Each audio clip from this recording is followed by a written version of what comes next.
11th physics का chapter second चल रहा है। अलग अलग वीडियोस के माध्यम से हम सिलेबस को कवर कर रहे हैं। वेरी इंपॉर्टेंट टॉपिक चल रहा था विमाएँ, विमीय सूत्र, विमीय समीकरण। विमीय समीकरणों का उपयोग करते हुए हम किसी भी दिए गए सूत्र या समीकरण की यथार्थता की जांच कर सकते हैं। ये हमने लास्ट वीडियो में जाना। वो एक तरह से अनुप्रयोग था या उपयोग था किसका? विमीय सूत्र या विमीय समीकरणों का, राइट। इसी क्रम में हम नेक्स्ट उपयोग पढ़ने जा रहे हैं आज के इस वीडियो में। वो है कि किसी भौतिक राशि के परिमाण को आप एक मात्रक पद्धति से दूसरी मात्रक पद्धति में व्यक्त कर सकते हैं। किसी भी भौतिक राशि का परिमाण एक मात्रक पद्धति यानी आपको एमकेएस में दिया हुआ है तो आप सीजीएस में कन्वर्ट कर सकते हैं, सीजीएस में दिया हुआ है तो आप उसे एमकेएस में कन्वर्ट कर सकते हैं या एफपीएस में कन्वर्ट कर सकते हैं। तो हम इसी प्रक्रिया को समझ रहे हैं। तो पहले हम इसका गणितीय विश्लेषण कर लें, जैसा कि अभी बोर्ड पे लिखा हुआ है।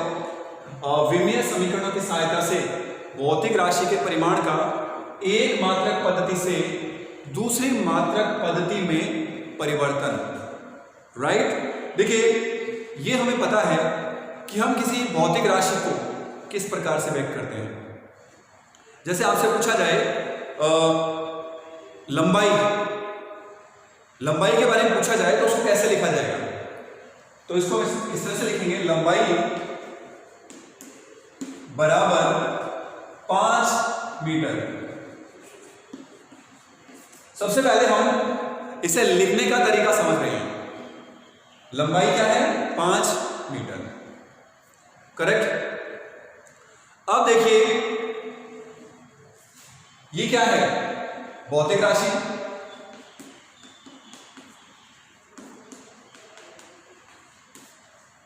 ये तो है भौतिक राशि, ये है सांख्यिक मान।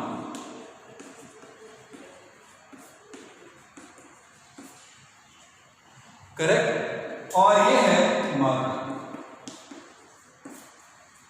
जब हम किसी भौतिक राशि को एक मात्रक पद्धति से दूसरे मात्रक पद्धति में बदलते हैं तो क्या भौतिक राशि में परिवर्तन होगा? No, obviously no. भौतिक राशि लंबाई ही रहेगी। परिवर्तन कहां होगा? राइट साइड, सांख्यिक मान में परिवर्तन होगा और मात्रक में परिवर्तन होगा। क्योंकि आप दूसरी मात्रक पद्धति काम में ले रहे हैं तो परिवर्तन किस में होगा? मात्रक में। अगर मात्रक में परिवर्तन हुआ है तो सांख्यिक मान में भी क्या होगा? परिवर्तन होगा। यहां तक क्लियर है?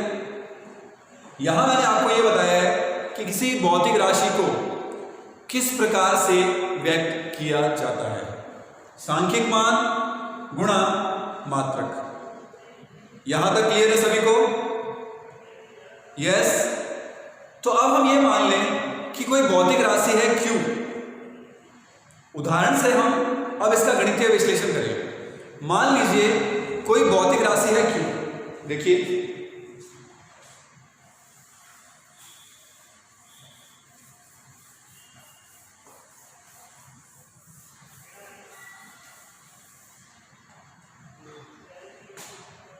माना भौतिक राशि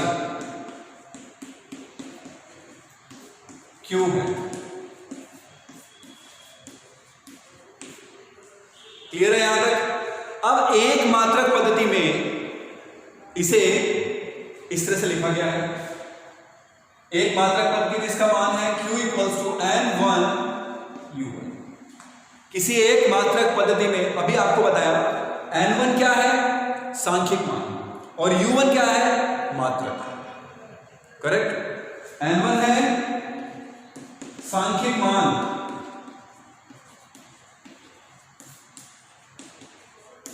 और U1 है मात्रक। यहां तक क्लियर है? राइट। अभी आपको बताया गया लंबाई इक्वल्स टू 5 मीटर। तो यहां पर 5 क्या है? सांख्यिक मान और साथ में क्या लिखा गया था, मात्रक। तो n1 गुणा u1। क्लियर है यहां तक। अब अगर इसी भौतिक राशि को हम दूसरी मात्रक पद्धति में व्यक्त करें तो इनमें क्या होगा, परिवर्तन होगा। तो यहां हम लिखेंगे n2 u2, किस मात्रक पद्धति में, ये मान। करेक्ट है यहां तक। अब हम विमीय सूत्र जानते हैं, इस मात्रक का विमीय सूत्र हम लिखें। देखिए Q इक्वल्स टू n1, आपको बताया था m1a l1b t1c। ये क्या है, इस मात्रक का विमीय सूत्र है। u1 जो मात्रक है उसका विमीय सूत्र है। अब आप देखिए a b c क्या है, विमाएं। ये द्रव्यमान के लिए, ये लंबाई के लिए, ये समय के लिए। यहां पर हमने m1 लिया है, लेकिन इस मात्रक पद्धति में द्रव्यमान को व्यक्त कर रहे हैं और 1 के संगत l1 लिया गया है और 1 के संगत यहां t1 लिया गया है। ये क्यों लिया गया 1 के साथ, अभी क्लियर होगा। अब अगर हम इसको दूसरी मात्रक पद्धति में व्यक्त करें, अगर हम इसको दूसरी मात्रक पद्धति में व्यक्त करते हैं तो देखिए किस प्रकार से लिखेंगे, Q equals to n2 u2। ये एक मात्रक पद्धति में, ये समीकरण 1। दूसरी मात्रक पद्धति में क्या लिखा गया, n2 u2, क्योंकि मान में क्या होगा, परिवर्तन होगा। अब इसका विमीय सूत्र n2 m2a l2b t2c। abc विमाएं change नहीं होंगी, क्योंकि विमाएं किसकी है, भौतिक राशि। भौतिक राशि यहां भी क्यों है, यहां भी क्यों है। a b और c ये मान परिवर्तित नहीं होंगे।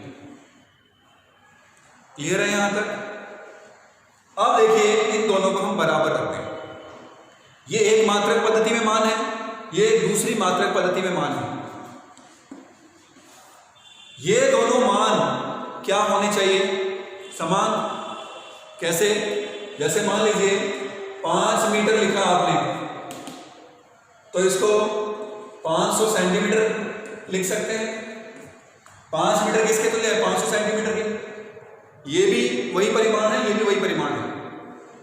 यहां हम दूसरी मात्रक पद्धति का उपयोग कर रहे हैं, तो ये मान और ये मान दोनों सेम होने चाहिए। क्लियर है। तो समीकरण 1 व 2 से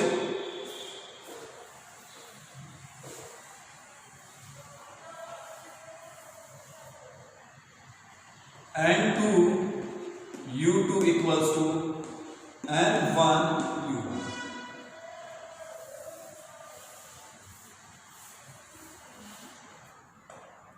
अब देखिए n2 के लिए हम m2a l2b t2c काम में ले चुके हैं। इसके लिए n1 m1a l1b और t1c काम में ले रहे हैं। हमें मान याद करना है n2 का, यानी दूसरी मात्रक पद्धति में हम परिमाण प्राप्त करना चाहते हैं और पहली मात्रक पद्धति में हमें मान लीजिए ये मान ज्ञात है। तो n2 बराबर देखिए क्या होगा, n2 equals to n1 m1a l1b t1c divided by m2a l2b t1c। Clear. ये इसके साथ गुणनफल में है तो कहां जाएगा, इसके नीचे। ये n2 का मान है। अब हम क्या करते हैं, इन दोनों को एक साथ लिख दें। द्रव्यमान, लंबाई और समय, इन तीनों को एक साथ लिखते हैं। देखिए तो जो अंतिम समीकरण प्राप्त होगा वो होगा n2 equals to m1 upon m2 a, l1 upon l2 b, t1 upon t2 c। ये आपका फाइनल समीकरण है। तो यहां पर आप देख सकते हैं दूसरी मात्रक पद्धति में जो परिमाण है भौतिक राशि का वो हम ज्ञात कर सकते हैं अगर आपको एक मात्रक पद्धति में मान पता हो और इनमें संबंध पता हो। अभी हम एग्जांपल ले रहे हैं, गुरुत्वीय त्वरण को एमकेएस पद्धति में हमें दिया गया है और उसे हम सीजीएस पद्धति में ज्ञात करते हैं। यस, यहां तक क्लियर है? उसमें ये समीकरण हम काम में लेंगे। ये दूसरी मात्रक पद्धति है जिसमें हमें ये मान ज्ञात करना है, ये जो दी गई है जिसमें मान हमें दिया गया है।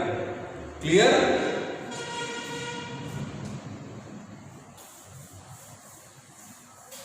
तो हमारा क्वेश्चन है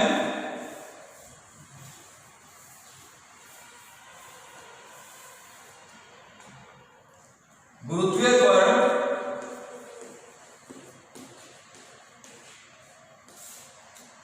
G बराबर 9.8 मीटर प्रति सेकंड स्क्वायर को सीजीएस पद्धति में लिखिए।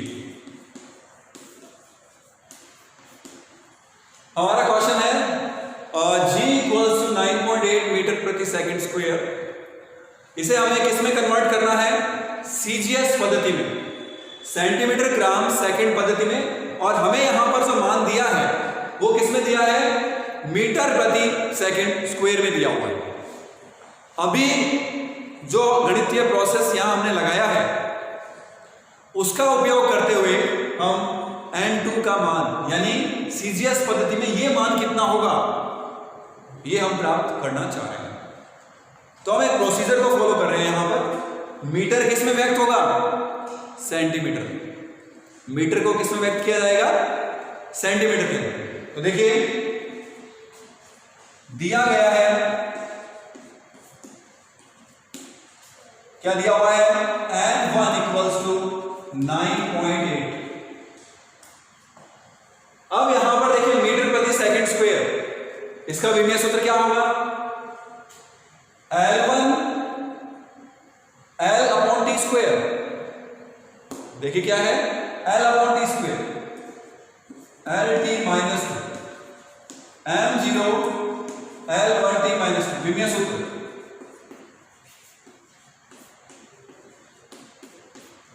गुरुत्वीय त्वरण का जो विमीय सूत्र है वो यहां पर हमने लिख लिया। तो यहां देखिए A का मान कितना है? 0, B का मान कितना है? 1 और C का मान कितना है? -2। इस विमीय सूत्र में अगर हम देखें M का मान 0, L का मान 1 और T का मान -2 है। क्लियर है? यस। अब हमें क्या करना है? L किस में व्यक्त है? मीटर में। और T किस में व्यक्त है? सेकंड। तो n2 का मान क्या रहा?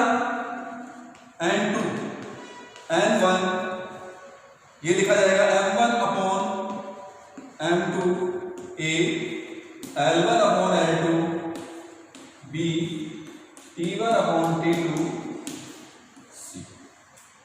देखिए अब n1 का मान कितना है? 9.8। m1 क्या है यहां पर? m1 अपॉन m2 द्रव्यमान है। यहां हम मात्रक लिखेंगे। अब यहां पर मात्रक के रूप में लिखना होगा हमें। तो देखिए a का मान 0 है तो ये लिखने की आवश्यकता नहीं। वैसे भी अगर हम लिखें तो ये क्या होगा? किलोग्राम, और ये होगा ग्राम। इसको हम हिंदी में लिख देते हैं किलोग्राम, और ये ग्राम। इसकी घात 0। L1 और L2, L1 लेंथ है, एमकेएस पद्धति में मीटर है, सीजीएस पद्धति में सेंटीमीटर है। इसकी इसकी घात है b यानी 8, और यहां देखिए T1 अपॉन T2, T1 यहां सेकंड में है, सीजीएस पद्धति में भी सेकंड में मापते हैं, c का मान -2, तो आप देखिए क्या मान प्राप्त होगा।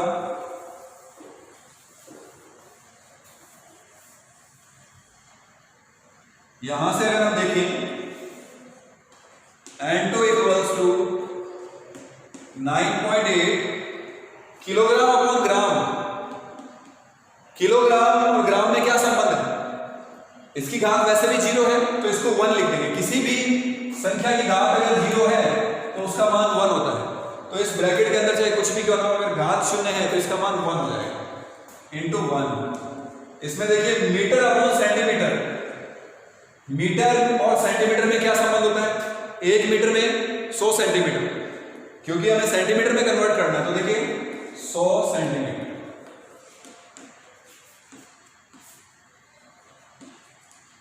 ये सेंटीमीटर। तीसरा सेकंड अपॉन सेकंड, 1 की घात -2। फाइनल रिजल्ट जो प्राप्त हुआ है वो ये केवल N2 का मान है। देखिए 9.8 गुणा सेंटीमीटर से सेंटीमीटर कैंसिल आउट हो रहा है, क्या बचा 100 गुणा 1 की पावर -2 होगी तो भी इसका मान 1 होगा। तो ये कितना होगा? 9.1 को 100 से गुणा करेंगे 980, यानी गुरुत्वीय त्वरण का मान सीजीएस पद्धति में कितना होगा? 980 होगा, 980 होगा। अब मात्रक क्या होगा? सीजीएस पद्धति में मीटर को क्या लिखते हैं? सेंटीमीटर, और सेकंड को सेकंड में ही, तो ये मान होगा Q equals to 980 centimetre upon second square, centimetre upon second square. तो आप देख सकते हैं एमकेएस पद्धति में हमें गुरुत्वीय त्वरण का मान दिया हुआ था और उसको हमने किस प्रकार से सीजीएस पद्धति में ज्ञात किया है। That's very important. आपको करना क्या है, जहां M1 और M2 काम में ले रहे हैं वहां पर हमें लास्ट में मात्रक लिखने होंगे, वो मात्रक है। क्लियर है? तो ये था विमीय समीकरण का दूसरा उपयोग, जिसमें हम किसी एक भौतिक राशि के परिमाण को दूसरी भौतिक राशि में व्यक्त कर सकते हैं। इसी प्रकार अगर हमें ये सीजीएस में मान दिया होता तो आप इसको आसानी से एमकेएस में कन्वर्ट कर सकते हैं। उसमें सेंटीमीटर को फिर मीटर में कन्वर्ट करना पड़ेगा। यहां हमने मीटर को सेंटीमीटर में कन्वर्ट किया है, तो ये कन्वर्जन आपको पता होना चाहिए। 1 मीटर में 100 सेंटीमीटर होते हैं और 1 मीटर में 1000 mm होते हैं, राइट। तो इस प्रकार का क्वेश्चन एग्जाम में पूछा जा सकता है। और भी डिफरेंट टाइप के जो कन्वर्जन्स हैं वो आपसे पूछ सकते हैं। तो होपफुली इस वीडियो में हमने एक अनुप्रयोग समझा है, उपयोग समझा है विमीय सूत्र का, जो आपको क्लियर है। Thank you.